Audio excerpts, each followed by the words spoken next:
We need to shift the definition of wealth from a level of accumulated money to a feeling of well-being, a feeling that you have enough.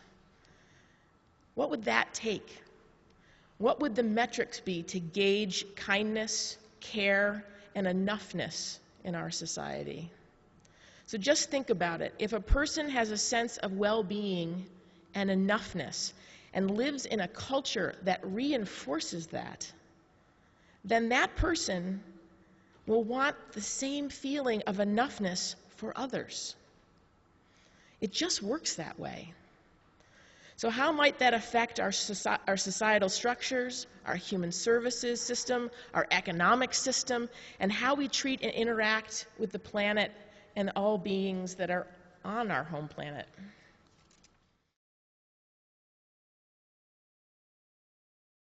I think the kind of, as far as I could tell, is Hogan is somebody who has always simply said, what is the problem? How do we break the problem down into its smaller parts? How do we understand sort of the details of the issue or the problem that's in front of you? And to then not get the sort of the typical things in your way, not to think so hard that this is the way things are, therefore then we can't dream about the way they should be. So Con has certainly done that.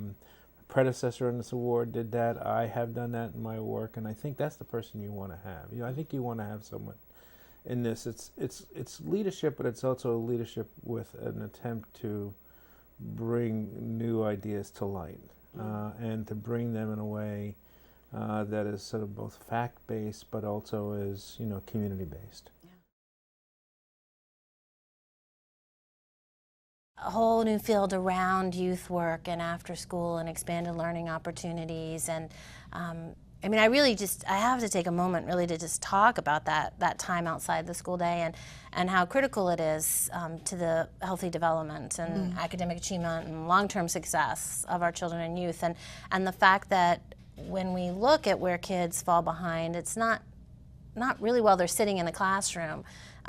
It's outside the classroom, over the summer when they have different access to different types of opportunities and adult role mentors and peers and exposure to exciting programming or hands-on learning experiences or work-based learning experiences.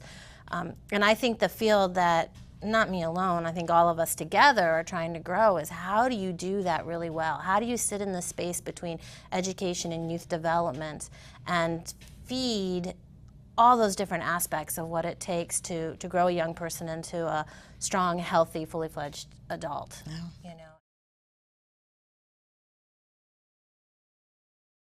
Yeah, just as a reminder, when I accepted the award, I talked about a focus of mine was wellness of first responders. And, shortly after accepting the award, it took me some time to think it through how this would look. And during the summer and fall of 2019, we pulled together a working group of first responders throughout the state, really tested this theory that I had that not all first responder communities get access to mental health support as a result of exposure to trauma and stress.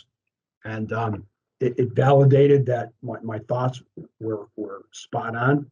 And one of the first goals was to hold the first ever First Responder Wellness Conference, which we held on December 9th of 2019.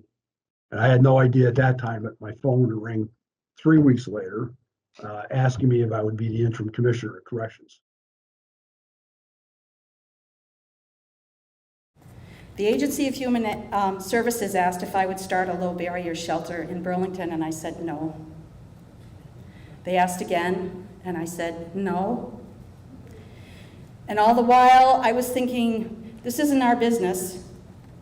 The third time they asked, I said yes, because it was the right thing to do, and because CVO's mission is to bridge gaps and build futures. I can still remember the very next day, I said to myself, what have you done? It was a good decision. It was the right decision. And we learned much, and we did much to help build futures.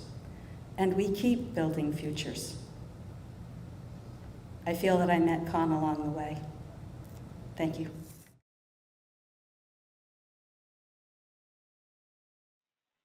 Finally, as a respected and visionary leader in public health himself, Con, near the end of his life, long before COVID-19, was able to express to me personally his admiration for our strategic planning, tireless efforts, and data-driven approach, and the incredible things we were able to do to improve Vermonters' health and lives and future trajectories. As Jeanette alluded to, he would be thrilled and excited and proud of every one of you, whether you be at the central office or in one of the districts. This award in his honor is a tribute to each of you, and I am so delighted that we can all share it together. And again, thank everyone for bestowing this award upon the Vermont Department of Health. Thank you.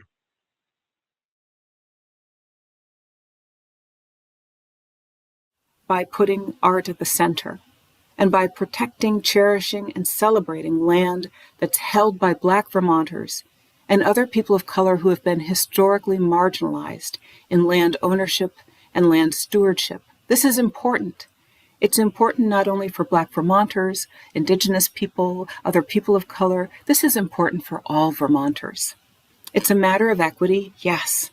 And it's also a powerfully enriching and important opportunity for every single Vermonter to benefit from the diversity of land ownership and stewardship in the state, and a greater diversity. When white people visit this farm, children and adults alike are experiencing something extremely unique. The experience of being welcomed into Black space, and the experience of the joy of discovering a world and a people of diverse cultures and perspectives right here in Vermont.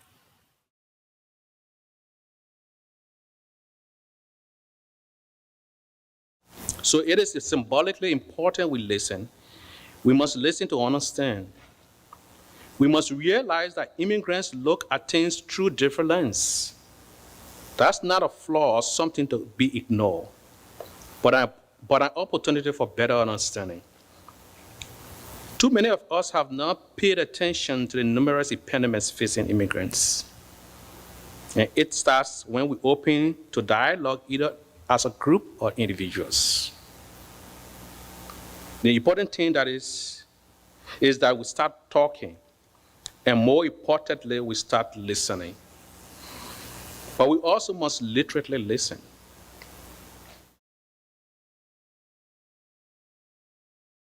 And we are a multiracial, grassroots, mostly working class organization focused on movement building and capacity building for rural LGBTQ people. So we really focus on building up the community and connection, visibility for our community, and making sure that our folks have access to the power and kinds of resources that they need to live happy and connected and fulfilled lives. So that's the work of our organization. We do that in many, many different ways. It's something that I've really loved about being out in the open.